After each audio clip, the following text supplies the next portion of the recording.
45 the most expected cinema ನೋಡಿದ್ದಾಯಿತು and multi ಸ್ಟಾರರ್ನ ಹಾಕ್ಕೊಂಡು ಜನ್ಯ ಅವರು ಫುಲ್ ಮಾರ್ಕ್ಸ್ ಪಡ್ಕೊಳ್ತಾರ. ಹೇಳಬೇಕು ಅಂತ ಅಂದ್ಕೊಂಡಿರೋ ಸಬ್ಜೆಕ್ಟ್ನ ಸಿನಿಮಾದಲ್ಲಿ ವರ್ಕ್ ಆಗಿದೆಯಾ ಎಲ್ಲ ನೋಡ್ಕೊಂಬರೋಣ.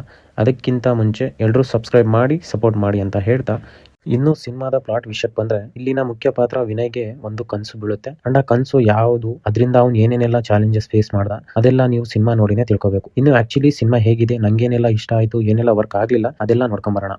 ಇಲ್ಲಿರೋ ಮೊದಲ ಪಾಸಿಟಿವ್ ಪಾಯಿಂಟ್ ಅಂದರೆ ಇದರ ಸ್ಟೋರಿ ಟೆಲ್ಲಿಂಗ್ ಮತ್ತು ಪ್ರೆಸೆಂಟೇಷನ್. ಪರ್ಟಿಕ್ಯುಲರ್ ಆಗಿ ಫಸ್ಟ್ ಹಾಫ್ ಸಖತ್ ಎಂಗೇಜಿಂಗ್ ಆಗಿ ಎಂಟರ್ಟೈನಿಂಗ್ ಆಗಿ ತುಂಬ ಚೆನ್ನಾಗಿ ಪ್ಯಾಕ್ ಮಾಡಿ ಕೊಟ್ಟಿದ್ದಾರೆ.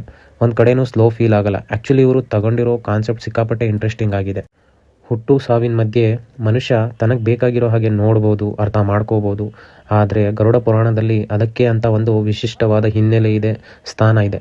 ಸೊ ಆ ವಿಷಯವನ್ನು ಡೈರೆಕ್ಟರ್ ಇಲ್ಲಿ ಒಂದು ಕೋರ್ ಪಾಯಿಂಟ್ ಆಗಿ, ಒಂದು ಲೇಯರ್ ಆಗಿ ಬಳಸ್ಕೊಳ್ತಾ ಒಂದು ಪಾತ್ರನ ತಗೊಂಡು ಅದರ ಸುತ್ತ ಸ್ಟೋರಿನ ಎಸ್ಟಾಬ್ಲಿಷ್ ಮಾಡಿದ್ದಾರೆ. ಆ್ಯಂಡ್ ಅಷ್ಟೇ ಚೆನ್ನಾಗಿ ನರೇಟ್ ಮಾಡ್ತಾ ಹೋಗಿದ್ದಾರೆ. ಸ್ಟೋರಿಲಿ ಪ್ರಶ್ನೆ ಇರುತ್ತೆ, ಮಲ್ಟಿ ಲೇಯರ್ಡ್ ಆಗಿ ಉತ್ತರನೂ ಇಟ್ಟಿದ್ದಾರೆ, ಎಲ್ಲನೂ ಅರ್ಥ ಮಾಡಿಸ್ತಾರೆ. ಸೊ ಇದು ನಂಗಂತೂ ಹೆವಿ ಇಷ್ಟ ಆಗೋಯ್ತು. ಯಾವ್ದು ಕಡೆನೂ ಔಟ್ ಆಫ್ ದಿ ಬಾಕ್ಸ್ ಅನ್ನೋ ಫೀಲ್ ಆಗಲ್ಲ. ಒಂದು ಕಡೆ ಇಂಟೆಲಿಜೆಂಟ್ ರೈಟಿಂಗ್, ಇನ್ನೊಂದು ಕಡೆ ಫಿಲಾಸಫಿ, ಒಂಥರ ಎಲ್ಲದನ್ನು ಸೇರಿಸಿ ಕೊಟ್ಟಿದ್ದಾರೆ. ಆಲ್ಸೋ ಆ ಸ್ಟೋರಿಗೆ ಬೇಕಿರೋ ಕ್ಯಾರೆಕ್ಟರ್ನ ಇಂಟ್ರೊಡ್ಯೂಸ್ ಮಾಡಿರೋ ರೀತಿ ಹೆವಿ ಇಂಟ್ರೆಸ್ಟಿಂಗ್ ಆಗಿದೆ. ಸಬ್ಸ್ಟೆನ್ಸ್ ಅನ್ನೋದು ಜಾಸ್ತಿ ಆಗ್ತಾನೆ ಹೋಗುತ್ತೆ. ಅದ್ರ ಜೊತೆಗೆ ಬೇಕಿರೋ ಎಲಿವೇಶನ್ಸ್ಗೆ ಓಂ ಮತ್ತು ಗರುಡ ಗಮನ ಸಿನಿಮಾದ ರೆಫರೆನ್ಸ್ ಆ್ಯಂಡ್ ಆ ಸಿಚುವೇಶನ್ಗೆ ಬೇಕಿರೋ ಡೈಲಾಗ್ಗಳನ್ನ, ಅಂದರೆ ಮನುಷ್ಯ ಸತ್ತ ಮೇಲೆ ತೋರಿಸೋ ಆ ಪ್ರೀತಿನ ಬದುಕಿರೋವಾಗಲೇ ತೋರಿಸಿ, ಎಲ್ಲರೂ ಜೀವನದಲ್ಲೂ ಯಾರೂ ಕೊನೆವರೆಗೂ ಇರೋದಿಲ್ಲ, ಹೀಗೆ ಸಖತ್ ಸಿಚುವೇಶನಲ್ಲಿ ಲೈನ್ಸ್ ಇಟ್ಟಿದ್ದಾರೆ. ಫ್ಯಾನ್ ಮೂಮೆಂಟ್ಗಳು ಜಾಸ್ತಿನೇ ಇಟ್ಟಿದ್ದಾರೆ. ಅದರಲ್ಲೂ ಶಿವಣ್ಣ ಅವರ ಎಂಟ್ರಿ ಲೇಟ್ ಆದರೂ ಲೇಟೆಸ್ಟಾಗಿ ತೋರಿಸಿದ್ದಾರೆ. ಟೆಕ್ನಿಕಲಿ ಸ್ಟೈಲ್ನ ತೋರಿಸೋದಕ್ಕೆ ಕ್ಯಾಮ್ರಾನ ಯೂಸ್ ಮಾಡಿರೋ ರೀತಿ ಎಲ್ಲನೂ ಬ್ಯಾಕ್ ಆಫ್ ದ ಶೋಲ್ಡರ್, ಎಲ್ಲ ಫ್ರೇಮ್ಗಳು ತುಂಬಾ ಯೂನಿಕ್ ಆಗಿ ಶೂಟ್ ಮಾಡಿದ್ದಾರೆ. ಡೈರೆಕ್ಟರ್ ಕಮ್ ಮ್ಯೂಸಿಕ್ ಡೈರೆಕ್ಟರ್ ಜನ್ಯ ಅವರು ಇಷ್ಟೊಂದು ದೊಡ್ಡ ಸಬ್ಜೆಕ್ಟ್ಗೆ ಕೈ ಹಾಕಿ ಅದರಲ್ಲಿ ಸಕ್ಸಸ್ ಕೂಡ ಆಗಿದ್ದಾರೆ ಅಂತ ಹೇಳ್ತೀನಿ. ಮ್ಯೂಸಿಕ್ ಕಡೆ ಬಂದರೆ ಕ್ಯಾರೆಕ್ಟರ್ಗೆ ಬೇಕಿರೋ BGM ಕೊಟ್ಟು ಥಿಯೇಟ್ರಿಕಲಿ ಮೂಮೆಂಟ್ನ ಕ್ರಿಯೇಟ್ ಮಾಡಿದ್ದಾರೆ.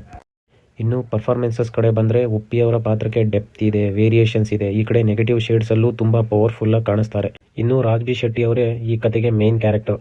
ಅವ್ರ ಮೂಲಕ ಯಾವ ವಿಷಯನ ಹೇಳಬೇಕು ಅಂತ ಅಂದ್ಕೊಂಡಿದ್ರು ಅದನ್ನು ತುಂಬ ನೀಟಾಗಿ ತೋರಿಸಿದ್ದಾರೆ ಆ್ಯಂಡ್ ಅದಕ್ಕೆ ಅವರು ಜಸ್ಟಿಫೈ ಕೂಡ ಮಾಡಿದ್ದಾರೆ.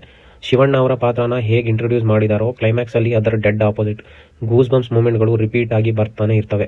ಇಡೀ ಕ್ಲೈಮ್ಯಾಕ್ಸ್ ಶಿವ ತಾಂಡವ ಅಂತಲೇ ಹೇಳ್ಬೋದು. ಶಿವಣ್ಣ ಅವರ ಡೆಡಿಕೇಶನ್ಗೆ, ಎಫರ್ಟ್ಗೆ ಒಂದು ಹ್ಯಾಟ್ಸ್ ಆಫ್ ಹೇಳಲೇಬೇಕು. ಆ್ಯಂಡ್ ಉಳಿದಿರೋ ಎಲ್ಲ ಸಪೋರ್ಟಿಂಗ್ ಕ್ಯಾರೆಕ್ಟರ್ಸ್ ಅವ್ರಿಗೆ ಕೊಟ್ಟಿರೋ ಪಾತ್ರನ ಜಸ್ಟಿಫೈ ಮಾಡಿದ್ದಾರೆ ಅಂತ ಹೇಳ್ತೀನಿ. ಇನ್ನು ಇಲ್ಲಿರೋ ನೆಗೆಟಿವ್ಸ್ ಕಡೆ ಬಂದರೆ ಅದು ಇದರ ಸೆಕೆಂಡ್ ಹಾಫ್. ಆ್ಯಕ್ಚುಲಿ ಸಿನಿಮಾ ಯಾವ ಇಂಟೆನ್ಷನಲ್ಲಿ ಶುರು ಆಯ್ತಲ್ಲ ಆ ಕನ್ವಿಕ್ಷನ್ ಕಾಣೋದೇ ಇಲ್ಲ. ಸಿನಿಮಾ ತುಂಬ ಸ್ಲೋ ಮೋಡ್ಗೆ ಹೋಗ್ಬಿಡುತ್ತೆ. ಗ್ರಾಫ್ ಅನ್ನೋದು ಕಂಟಿನ್ಯೂಸ್ ಆಗಿ ಕೆಳಗೆ ಹೋಗ್ತಾನೆ ಇರುತ್ತೆ. ಇಂಟ್ರೆಸ್ಟಿಂಗ್ ಅನ್ನೋದು, ಎಂಟರ್ಟೈನ್ಮೆಂಟ್ ಅನ್ನೋದು ಕಡಿಮೆ ಆಗ್ತಾನೆ ಹೋಗುತ್ತೆ. ಫಸ್ಟ್ ಹಾಫಲ್ಲಿ ಎಷ್ಟು ಪಾಸಿಟಿವ್ ಹೇಳಿದ್ನೋ ಸೆಕೆಂಡ್ ಹಾಫ್ ಅಲ್ಲಿ ಕಂಪ್ಲೀಟ್ ಆಪೋಸಿಟ್ ಆಗಿಬಿಡುತ್ತೆ. ಅದನ್ನು ಬಿಟ್ಟರೆ VFX ಅಲ್ಲಿ ಏನೋ ದೊಡ್ಡದಾಗಿ ಮಾಡಬೇಕು ಅನ್ನೋ ಇಂಟೆನ್ಷನ್ ಚೆನ್ನಾಗಿತ್ತು.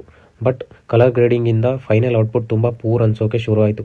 ಆದರೆ ಇದನ್ನೆಲ್ಲ ಕ್ಲೈಮ್ಯಾಕ್ಸಲ್ಲಿರೋ 20 ನಿಮಿಷ ಸೀಟ್ ಎಡ್ಜಲ್ಲಿ ಕೂರಿಸ್ಬಿಡುತ್ತೆ. ಅರ್ಜುನ್ ಜನ್ಯ ಅವರ ಎಫರ್ಟ್ ತುಂಬಾ ಹಾನೆಸ್ಟ್ ಆಗಿದೆ, ಇಂಟೆನ್ಷನ್ ಚೆನ್ನಾಗಿದೆ. ಸೊ ಟೋಟಲ್ ಆಗಿ 45 ಸಿನಿಮಾ ನೋಡಿ ನಂಗೆ ಅನಿಸಿರೋದು ಹೇಳಿದ್ದೀನಿ.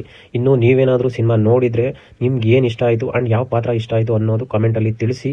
ಸಬ್ಸ್ಕ್ರೈಬ್ ಮಾಡಿ ಸಪೋರ್ಟ್ ಮಾಡಿ ಅಂತ ಹೇಳ್ತಾ ಸಿಗುವ.